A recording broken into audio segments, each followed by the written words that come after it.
of charges connected to his arrest, including gang, drug, and obstruction charges.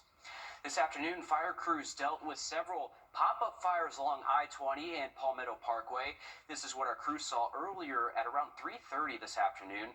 The fires were along mile marker 6 on I-20 and more along Palmetto Parkway, also known as I-520. Belvedere and Graniteville fire crews also responding. There's no word yet on what caused the fires, but we're told they're all under control.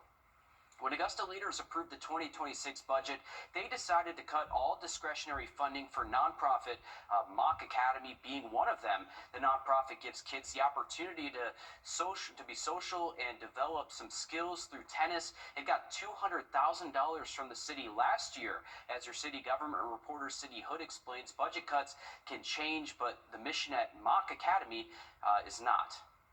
What do you think happened mentally? If the walls inside Mock Academy could talk, it can't help but fall. You wouldn't need me to explain. That's saying about that young player. Hear it from Sona. I think it's a place where you learn and play tennis. Morgan. You get to learn tennis, you have fun and smile and laugh a lot with a lot of people. Zeke. I need to get all the energy out because that's just me. Sienna. And the coaches will correct you when you do stuff wrong. Or Gabrielle and Flavius. It's about making you a good tennis player, of course, but also making you a good person. It's definitely taught me how to be consistent and to work hard. Talk to their parents. Mock Academy to me is a place of hope. And they'll agree. You know, you always hear you need a village as a parent to raise your kids.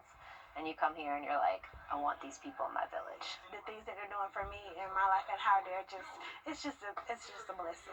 The loss of discretionary funding forces change, but not an ending. And so it may be that our hours may be changing. Not saying that there are, but that's one option. Looking at some of the supplies and things that we provide, that may have to change. Whatever we need to do, whoever we need to speak to or talk to, we just need that funding so that kids can have the same opportunities that my kids have. Because without that, I don't know how my kids would have turned out. One thing that will not change, as our tagline says, change lives. The mission that's kept them here for more than 30 years. We got to do things just like we do for our physical training. We got to do things to get our minds in a place where we can manage all this. In Augusta, Sydney Hood on your side. Mock Academy is just one nonprofit facing cuts for the new year. Head to our website, wrdw.com, where we have more details on other organizations and departments facing cuts. Tonight, Georgia Power just got a massive energy boost to handle data centers across the state.